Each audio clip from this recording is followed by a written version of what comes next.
burning a hole in your head and you're making the house smell like broccoli. Solar Opposites is back hot off its 5th season, and I already want even more! Just wanted to share some spoiler-free thoughts of the season, so if you haven't watched it, I'll keep things as surface level as possible, but please, highly recommend that you do! I need a season 6 and beyond!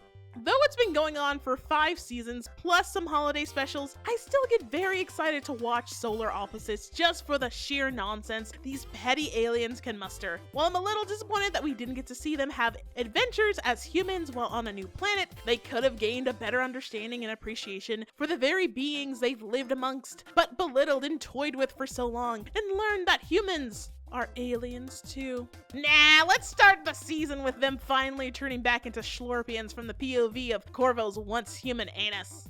What should I expect? It's not that kind of show, but it's hecka fun nonetheless. Now, I don't know what it is, but there's definitely more moments of smoother animation this season, but I am here for it. I am not complaining, especially the sci-fi rollerblades episode, which was a Looney Tunes Tom and Jerry episode back and forth between Korvo and the replicant Spooly's dad. If you're a fan of the old squash and stretch era of animation, then this episode is for you.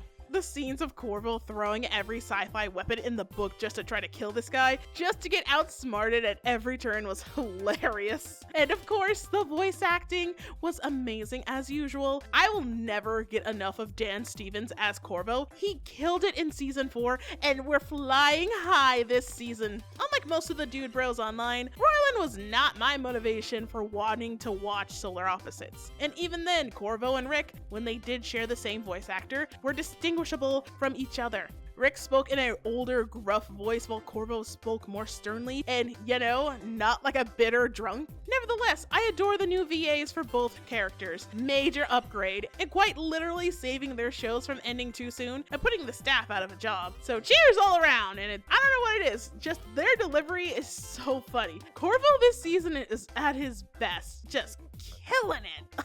Oh my gosh. Why the F did we leave Clervix 3 to come back to this broke-ass planet? I'm on my honeymoon, you old bitch. He called me Pupa. No Yumyulack has ever said that. He was so sweet. Not like all the other dipshit Yumyulacks. What you need to uncover is the fucking dinner helmets! My only critique of this season, and it's been the same since the very beginning of the show, is just how obnoxiously on the nose it is about being a streaming service show and being ultra aware of the sitcom hijinks it gets into and take a spin on. When I'm least expecting it, yeah, it can be very funny, but every so often I feel like I just have to give this show a high five or else I'm just leaving it hanging. It's one thing when the opposite family does it, but another when literally every other damn character knows they're in a sitcom. It quickly becomes more repetitive and less special the more each character does it, and I just wish it kind of toned it down a bit, but unfortunately that's kind of the core humor of Solar Opposites, so I gotta take with what I got.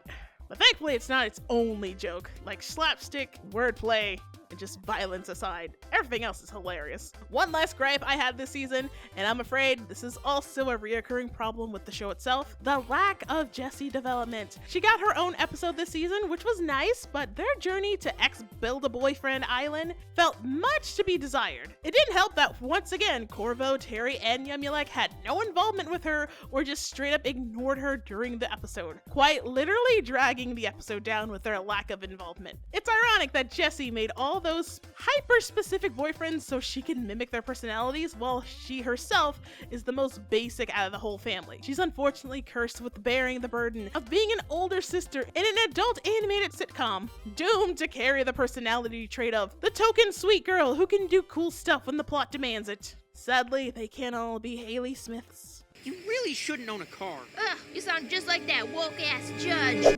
I'm cramming my thoughts from the Valentine's Day special here too, since the holiday episodes interconnect between seasons.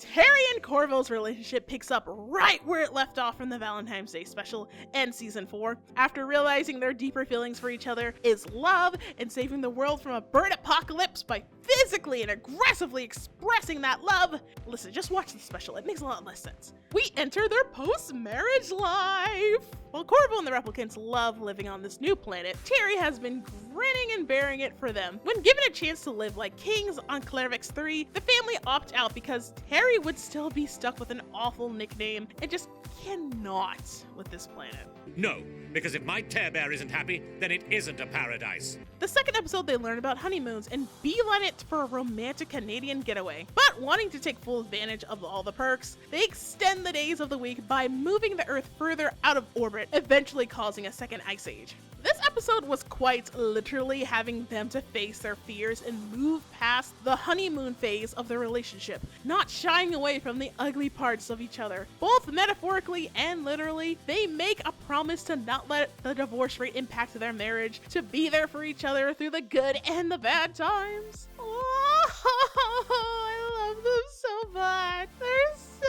beautiful. While they're still very much in love, they still have their petty squabbles from time to time. Aww. But they're not at each other's throats as much as compared to earlier seasons, and have learned to be more patient and open-minded with each other's interests, even expressing how they love each other's disgusting or nerdy traits they used to be more vocal about despising or find annoying.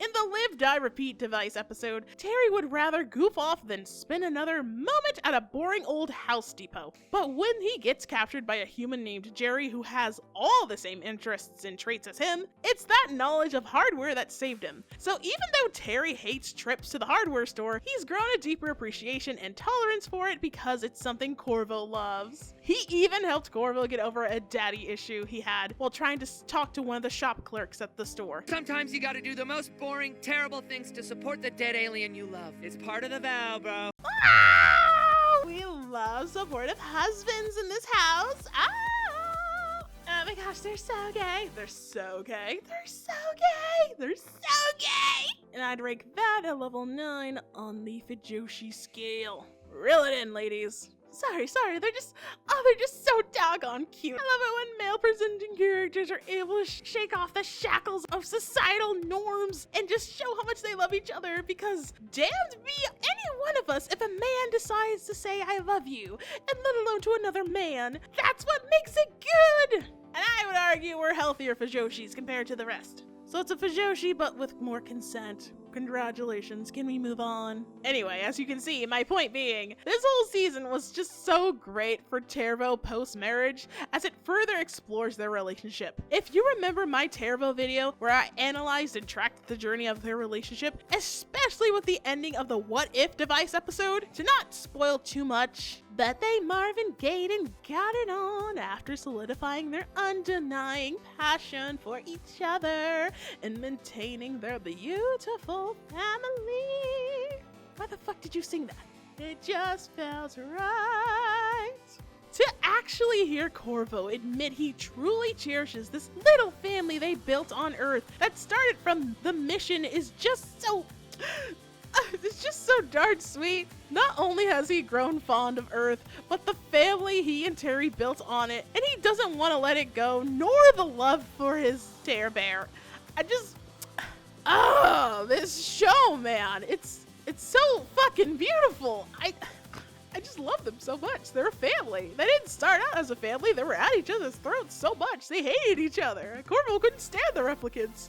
And now he's like taking them to the damn water park for doing their chores. I just, can we say character development? Oh my God. I love this show so much. It's just, I'm sorry.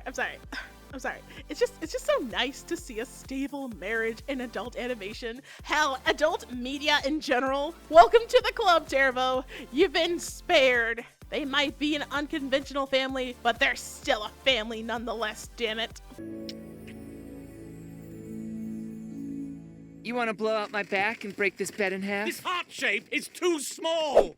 I'm just loving how far the writers have taken the wall plot as well as exploring the Silvercops storyline. The backyard takes a new approach to the issues the shrunken people had, but moved it to the backyard since last season, moving out of the wall. But it's long gotten samey at this point. Everything seems calm and peaceful until, surprise, surprise, some jackoff wants to seize power and control over what the citizens need to live, thus becoming the next Duke, or a false wannabe prophet that was Tim, or the Bowenian church leader Sister Sisso, branding a literal baby, or an ex-diplomat wanting to control the water. As much as I love the wall/backyard C-plot, it just lowers my faith in humanity, because can we go 5 minutes without someone wanting to seize power like a madman? For 5 minutes! this. You want my help? Then bow! Ah, god damn it, Sherry! You were supposed to be against the extremists, not join them. But in this case, I am curious how Sherry would lead the people. She used to just want them to lead each other like a peaceful society, but she's had to save their sorry butts from dictator after dictator after dictator so many times, not once trying to seize power for herself. So she's finally leading them in her most fed up state. Might be the worst or best, who knows?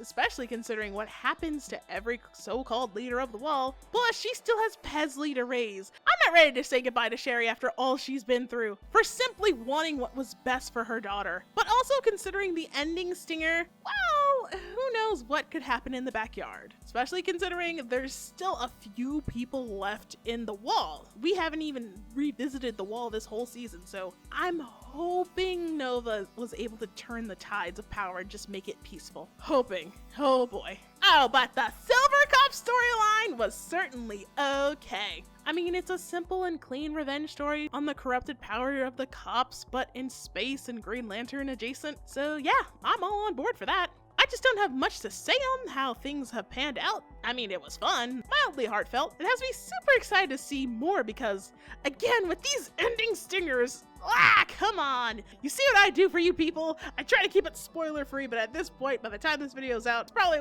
2 weeks past since Solar Opposites has been out. I'm granting you this grace, gosh darn it. Nonetheless, I applaud the writers once again balancing the alien shenanigans along with these lingering side plots going on in the literal background. Great showcase of pacing, focus, and tight writing that keeps the audience engaged for either storyline. Love it! I want to get my thoughts about the season out with as little spoilers as possible, but if you've seen the What If device and Yumyulack's growing head episode, yeah, I'm very much looking forward to another season of Solar Opposites. It's even hard to say which season is my favorite. It's like every season becomes my new favorite season. It just keeps getting better and better. And that's rare to say for a show that's been going on for this long. I'm just so glad that Hulu has renewed them for another season because, I can't get enough of Korvo, the extended plots, and even the replicants shenanigans. That meta humor is never going away, so I just gotta take the good with the bad there. But please let Jesse and Korvo have a story together. Hell, let Yumyulack and Terry have a story together. I am begging. And actually give her a personality. That's all I ask. I really hope that the show goes on for as long as it wants to in order to complete the stories that they have written so far. Plus, Solar Opposites could potentially beat The Handmaid's Tale in terms of longest running Hulu original per seasons. Could you imagine the jokes they'd make if that happened? I need that to happen, so